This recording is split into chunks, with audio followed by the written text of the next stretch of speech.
নমস্কাৰ মই দেবাশ্ৰী দাস আজি এই পোষ্টটো সোশ্যাল মিডিয়াত দিয়া মোৰ যথেষ্ট কাৰণ আছে কাৰণ সকলোৱে জানে যে মই বৃন্দাবন থিয়েটাৰৰ লগত জড়িত হৈ আছিলোঁ মই নাটক কৰিও গৈ আছিলোঁ কথাটো এনেকুৱা যে আজি পৰা যেতিয়া এগ্ৰিমেণ্ট তেওঁলোকে কৰিব গৈছিলে তেতিয়া তেওঁলোকে মাত্ৰ দুখন কাগজ মোৰ ওচৰলৈ লৈ গৈছিলে যে এইখন এগ্ৰিমেণ্ট পেপাৰ তোমালোকে সহি কৰা তুমি সহি কৰা তাৰ মই সহিও কৰিলো সব ঠিকে চলি আছিল তেওঁলোকে মানে যেতিয়া ৰিহাৰ্সেল চলি আছে তেওঁলোকে ধুনীয়াকৈ পইচা আমাক দি আছিল গতিকে তেতিয়ালৈকে ঠিক আছে যেতিয়া আমি থিয়েটাৰৰ পৰা ওলাই আহিলো তাৰ পিছৰ পৰা তেওঁলোকৰ আৰম্ভ হৈ গ'ল যে আজি পইচা দিব নোৱাৰো কালি দিম কেতিয়াবা 10,000 দিয়ে কেতিয়াবা 5,000 দিয়ে কেতিয়াবা 20,000 টকা দিয়ে হেনেকে মানে তেওঁলোকে চলাই আহিছিল তাৰ পিছত কেতিয়াবা 50 দিয়ে তেনেকে চলি আহিছিল তাৰ পিছত যেতিয়া দুৰ্গা পূজা পেণ্ডেলত আমাক হিচাপখন পঠিয়াই যে তোমালোকৰ ইমানখিনি হিচাপ হৈছে আমি তেতিয়া হিচাপখন চাই পেলাই কৈছো যে এইখন মোৰ হিচাপ নহয় মোৰ হিচাপৰ লগত একেবাৰে নিমিলে তাৰ পিছত কত পইচা কাটিছে কি পইচা কাটিছে গোটেইখিনি যেতিয়া চালো তেতিয়া তেওঁলোকে ৰিটেনশন বুলি কিবা এটা কাটি থৈ দিছে সেই ৰিটেনশনটো মই সুধিলো সবকে সুধিলো যে ৰিটেনশনটো আসলতে কি হয় কাৰণ থিয়েটাৰত ইমান দিন থাকিলো জানো যে টিডিএছ আৰু নশো নমানি থিয়েটাৰত থাকে হেতু পৰম্পৰা কিন্তু ৰিটেনশন বোলা বস্তুটো এখন থিয়েটাৰত মই প্ৰথম পাইছো তাৰপিছত মই সবকে সুধিলো যে ৰিটেনশনটো আসলতে কি বস্তু তেওঁলোকে তাৰপিছত খবৰ পাইছো যে ৰিটেনশনটো আসলতে সেটিংছ আৰু লাইটৰ লৰা ৰাখি থোৱা হয় হেতু শেষত পেণ্ডেলৰ শেষত দিয়া হয় হেতু আসলতে তেওঁলোকে যাতে কোনো ধৰণৰ তেনেকুৱা স্টেপস মানে পলাই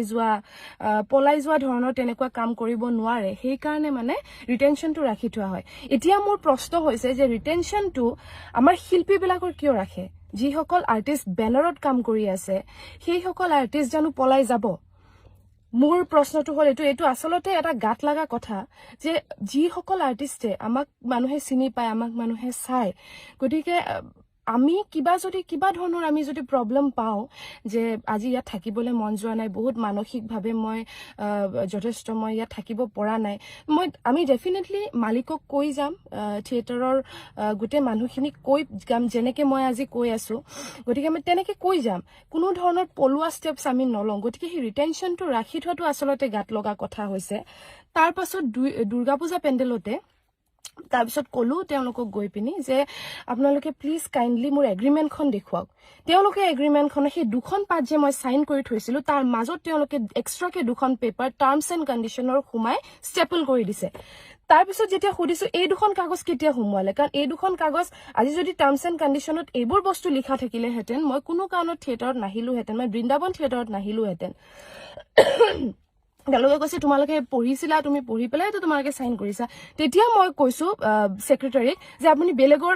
বেলেগৰ মানে ৰাতুল দাহতৰ বা জীবন দাহতৰ নিৰ্মল দাহতৰ আমাক এগ্ৰিমেন্টখন দেখাওক তেতিয়া বাও আছিলে বাৰ তাতো মানে বাকো এগ্ৰিমেন্টখন দেখুৱা হৈছিল তেতিয়া কৈছিলো যে এগ্ৰিমেন্টখন দেখুৱাওক এগ্ৰিমেন্টখন তেওঁলোকে যেতিয়া দেখুৱালে মানে আমাৰ সেক্ৰেটাৰীয়ে মহন্ত দাই জিতেন মহন্তই যেতিয়া আমাক দেখুৱালে তেতিয়া আমি দেখিবলৈ পাইছো যে ৰাতুল দা জীবন দা নিৰ্মল দা সবৰে এই টাৰ্মছ এণ্ড কণ্ডিশনৰ পথলৈকে তেওঁলোকে সহি কৰি থৈ দিছে যত নেকি মোৰ আৰু বাৰ এগ্ৰিমেন্টখনত পথলৈকে আমাৰ সহি নাই ইট মিন্স আমি সেই দুখন টাৰ্মছ এণ্ড কণ্ডিশনৰ কাগজ আমি পোৱাই নাই হেতু হল তাৰ পিছত যেহেতু হেতু জনাৰ পিছত যে তেওঁলোকে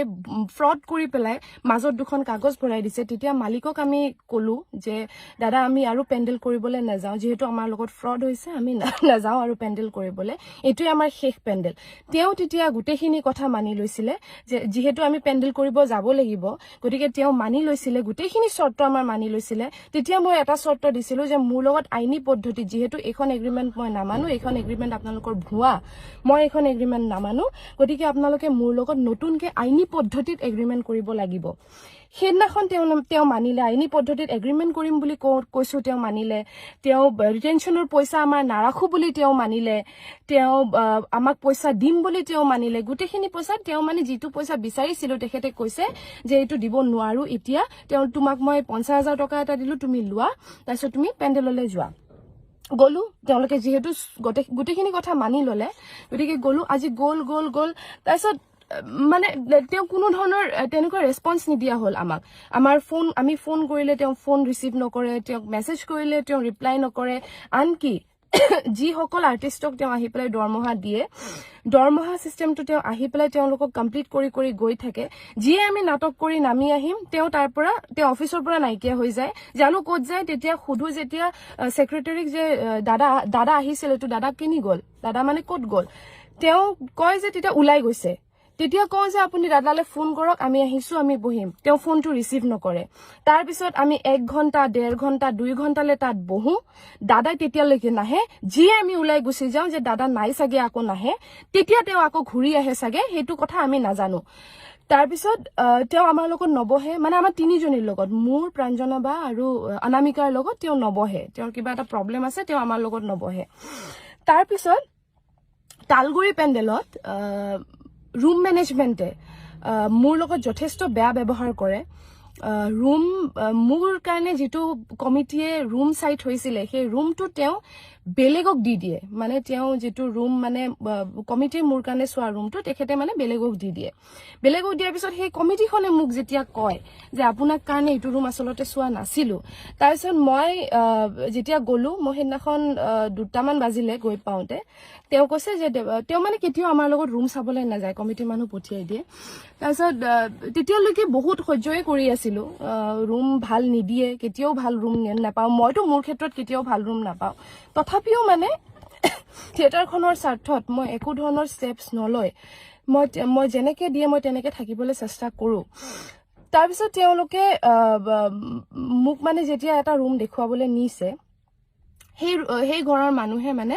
ৰুমটো কেনসেল কৰি দিলে মই যাওঁতে মই গৈছোৱে তাতে তেওঁলোকে ক'লে যে আমি আৰ্টিষ্ট নাৰাখো যত নেকি আগলৈকে তেওঁলোকে ৰাখিম বুলিয়ে কৈছিলে হেতু বাৰু কমিটিৰ কোনো গাত ভুল নহয় হেতু তাৰ পিছত মই কমিটিৰ লগত যেটো হেতু মোৰ কাম নহয় মোৰ হেতু কামে নহয় হেতু ৰুম মেনেজমেন্টৰ কাম মই কমিটিৰ মানুহৰ লগত গৈ 4টামান ঘৰ চালো আবেলি সাগে সন্ধিয়া 5:30 6টামান বাজিছে মই ভাত নোখোৱাকে মই ভাত খোৱা নাই তেতিয়ালৈকে কাৰণ যেহেতু ৰুম মেনেজমেন্টে ৰুম ঠিক কৰিয়ে থৈ দিয়ে আমি গৈ পিনি ভাত বনাই খাও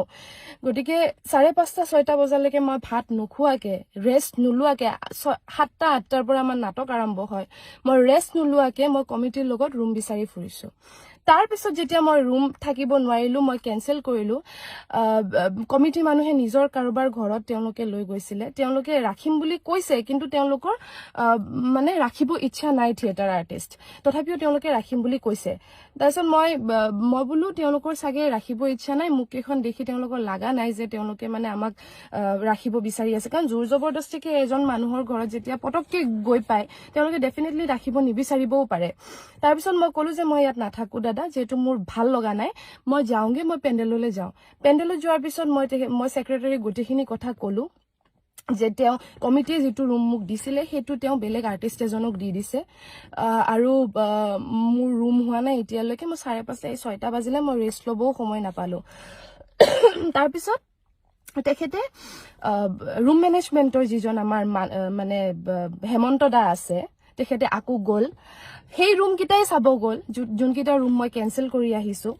তাৰছত তেখেতে কয় যে ইয়াতকে বেছি ভাল ৰুম আৰু তোমাক মই দিব নোৱাৰো মই কৈছো ভাল ৰুম বেয়া ৰুমৰ কথা নহয় তেওঁলোক মানে আমাক ৰাখিবই বিচৰা নাই আপোনালোকে জবৰদস্তি তেওঁলোকৰ ঘৰত আমাক সোমাই দিব বিচাৰি আছে যেহেতু কমিটি মানুহৰ চিনাকি কিন্তু তেওঁলোকে আমাক ৰাখিবই বিচৰা নাই তেওঁলোকৰ মুখতে প্ৰকাশ পায় গটিকে তাৰ পিছত মই কলো যে মই হেখন ঘৰত থাকিব নোৱাৰো তেতিয়া হেমন্ত দাই কৈছে তেনেহলে আমি আৰু বেলেগকে ব্যৱস্থা কৰিব নোৱাৰো এইটো ঘৰত থাকিব লাগিব নহলে নোৱাৰা তো মই কলো যে ঠিক আছে হ'ব বাৰু যেহেতু মই গাড়ীত থাকিব নোৱাৰো মোক ঘৰ এখনটো লাগিব থাকিব কাৰণে গটিকে মই আজি এইটো পেণ্ডেল কৰি উঠি মই মানে আৰু নকৰো দিয়ক মই গুচি যাম ঘৰলে মই তেনেকে কলো তাৰ পিছত তেওঁ কমিটি মানুহৰ আগত মোক যথেষ্ট বেয়া ব্যৱহাৰ কৰে মই জানো যে তেওঁ কমিটি মানুহ তেওঁৰ লগত প্ৰায় 6-7 জন মান কমিটি মানুহ আছে তাৰ আগত তেওঁ ফোনত মোৰ লগত যথেষ্ট বেয়া ব্যৱহাৰ কৰে মই তেওঁ কৈছো বোলে দাদা আপুনি মোৰ লগত তেনেকে ব্যৱহাৰ নকৰিব যেহেতু আপোনাৰ ৰাইটস নাই কাৰণ আপুনি মুক দিয়া ৰুমটো আপুনি বেলেগ কাৰোবাক দি দিছে তাৰ পিছত মই ঘুৰি মই এতিয়ালৈকে ভাত খোৱা নাই 6টা বাজিলে গতিকে মই কোনো কাৰণত এটো সহ্য কৰিব নোৱাৰিম আপুনি মোক বেয়াকে ক'লে এটা যথেষ্ট বেয়া ব্যৱহাৰ কৰিছিলে তাৰ পিছত এইটো গল মই তাৰ পিছত আমাৰ চিনাকি মানুহ এঘৰত তাতে থাকিলো থাকাৰ পিছত তাৰ আগতে মানে দিৱালী পেণ্ডেলত মই হেতু কবলে পাহৰি থাকি গল আসলতে দিৱালী পেণ্ডেলত যেতিয়া মই তেওঁলোকক কলো যে মই আৰু নাথাকো মোক পইচা দিয়া নাছিলে মই আৰু নাথাকো তাৰ পিছত তেওঁলোকে অনুপ ডেকাই মোক কৈছে যে দেৱাশ্ৰী তুমি কাইন্ডলি গুচি আহা মই তোমাক যেনেকে নহক তোমাক পইচা দিম মই যিখিনি প্ৰাপ্য বিচাৰিছিলো তেওঁলোকে সেইখিনিটো দিয়া নাই কিন্তু কিবা এটা পেমেন্ট তেওঁলোকে মোক দিব বুলি কোৱা কাৰণে মই পেণ্ডেললৈ গলো তথাপিও মই গাড়ীৰ পৰা নামি অহা নাছিলো কমিটিৰ মানুহে মোক কলে যে তোমাৰ বেলেগ কি হেৰি আছে নাজানো তুমি প্লিজ আহি পেলাই নাটকখন কৰি দিয়া মই তেতিয়া গলো গৈ তেওঁলোকে নাটকৰ শেষত মোৰ লগত হিচাপত বহে যত তেওঁলোকৰ হিচাপটো মিলা নাই মোৰ হিচাপটো মিলি আছিল তেওঁলোকে মোক পইচা এটা দিলে এমাউন্ট এটা তাৰ পিছত তেওঁলোকে মোক কয় মানে মহন্ত দা আমাৰ যিজন সেক্ৰেটাৰী হয় তেখেতে কৈছে যে এনেকুৱা যদি তুমি কৰি থাকা তোমাৰ যদি এনেকে যদি থাকিব ইচ্ছা নাযায় তোমাৰ যদি থাকিব প্ৰবলেম হৈছে তেনেহলে তুমি আগতীয়াকে কৈ দিবা এমাহ আগতে কলেও হ'ব তেতিয়া অনুপ ডেকাই তেতিয়া মাত দিয়ে যে এমাহ নহয় 10 দিন দিলেও হ'ব এনেকুৱা ধৰণৰ তেওঁ কথা কয় তেতিয়াও মই মাত দিয়া নাই যেহেতু মোক পইচা দিছে অকনমান থিয়েটাৰখনৰ স্বাৰ্থত মই থাকি দিলো তাৰ পিছত তালগুৰি পেণ্ডেলৰ এইটো কেছটো হ'ল তাৰ পিছত যেতিয়া তালগুৰি পেণ্ডেলৰ ৰাতি মানে মই যেতিয়া এইবোৰ মোৰ লগত হ'ল কমিটিয়ে মোক বেয়া পোৱা হ'ল কিবা হ'ল এইবিলাক যথেষ্ট কিবা কিবি হৈ গ'ল আৰু মানসিকভাৱে মানে মই ভাঙি পৰিছিলো যেহেতু না আমাৰ মালিকৰ কোনো ধৰণৰ ৰেসপন্স আছিলে না সেক্ৰেটাৰীৰ কোনো ধৰণৰ ৰেসপন্স আছিলে না ভাইস সেক্ৰেটাৰীৰ কোনো ধৰণৰ ৰেসপন্স আছিলে তেওঁলোকে যিমান পাৰে আৰু আমাক সন্মান নকৰা হৈ গ'ল মানে সেইখন থিয়েটাৰে গতিকে মই তেওঁলোকক শো চলি থকাৰ সময়ত তেওঁলোকে যেতিয়া আকৌ হিচাপ পঠিয়াইছে ৰিটেনশনটো আকৌ কাটি পেলাই হিচাপ পঠিয়াইছে মই তেওঁলোকক কৈছো যে দাদা মোৰ তাত ৰেকৰ্ডিংও আছে মই কৈছো যে দাদা যেহেতু আপুনি 10 দিন বিচাৰিছিলে 10টা দিন যেহেতু আপুনি বিচাৰিছিলে গতিকে মই আজিৰ ডেটৰ পৰা আপোনাক 10টা দিন দিছো 3 তাৰিখে মোৰ সময় উকলিব 3 তাৰিখে মোৰ 10টা দিন শেষ হ'ব গতিকে 4 জানুৱাৰীৰ পৰা মই আৰু এখন থিয়েটাৰৰ লগত জড়িত হ'ব নিবিচাৰো কাৰণ মই যথেষ্টখিনি মেন্টালি টৰ্চাৰ পাইছো আসলতে এখন থিয়েটাৰত আহি মোক না ৰুম মেনেজমেন্টৰ মানুহে ভালকে ট্ৰিট কৰে না মালিকে ভালকে ট্ৰিট কৰে না সেক্ৰেটাৰীয়ে কৰে না ভাইস সেক্ৰেটাৰীয়ে কৰে গতিকে মই এখন থিয়েটাৰৰ লগত জড়িত থাকিব নোৱাৰো যথেষ্ট মেন্টাল আসলতে হেৰিত ভুগিছো আৰু মই আৰু যেতিয়ালৈকে আপোনাৰ মাথাটো ঠিকে নাথাকে আপোনালোকে নাটক কৰিব নোৱাৰে যেহেতু মই এগৰাকী শিল্পী মই ডেফিনেটলি মই ভালকে নাটক কৰিব পালে মোক সেই মানে ভাল মেন্টাল ষ্টেটটো থকাটো মই আসলতে যথেষ্ট দৰকাৰী কিন্তু মোক তেওঁলোকে ইমানখিনি কষ্ট দিছে যে মই মানে ডায়লগ পাহৰি যোৱা হয় কেতিয়াবা কিবা ভাবি থাকো মানে প্ৰত্যেক ডেইলি মানে প্ৰথম দিনাখন যাও ৰুমৰ কাৰণে প্ৰবলেম লাষ্টৰ দিনাখন আহো পইচাৰ কাৰণে প্ৰবলেম কাজিয়া লাগি আৰু মানে মই সেই কাৰণে সিদ্ধান্ত এটা লৈছো যে মই আৰু এখন থিয়েটাৰৰ লগত জড়িত নহয় তাৰ পিছত সেইদিনাখনে ৰাতি ব্ৰাঞ্জনা বাই মই আমি পিপি লবলৈ গলো পিপি লবলৈ গৈ প্ৰাঞ্জনা বাই গলে যোৱাৰ পিছত প্ৰাঞ্জনা বাই যেতিয়া মানে নিজৰ হেৰিখন চালে মই যেনেকে চালো তেওঁ চালে শীটখন তেওঁৰো গোটেই হিচাপ ভুল হৈ আছিল মাইনাছত লাগি আছিল পইচা যত নেকি প্ৰাঞ্জনা বাই 60,000ৰ ওপৰত পইচা পায় তো প্ৰাঞ্জনা বাই ক'লে যে এইখন হিচাপত মই নাথাকো বুলি তেওঁ টেবুলত এবাৰ ঠকিয়াই দিছে বাই টেবুলত ঢকিয়াইছে সেইখিনি সময়ত ময়ো উপস্থিত আছিলো আৰু বাই টেবুলত ঢকিয়াইছে কিন্তু বাই কাকো হৰটো কৰা নাই কাকো মাৰাও নাই কাকো বেয়াকে ব্যৱহাৰো কৰা নাই গতিকে মই ভাবো এগৰাকী নাৰী হিচাপে তেওঁ আজি দুটি সন্তানৰ মাতৃ তেখেতে যথেষ্ট কষ্ট কৰি সিঙ্গল পেৰেন্ট হয় যেহেতু তেখেতে যথেষ্ট কষ্ট পাইছে আৰু কষ্ট পোৱাৰ কাৰণে তেখেতে টেবুলত ঢকিয়াইছে কিন্তু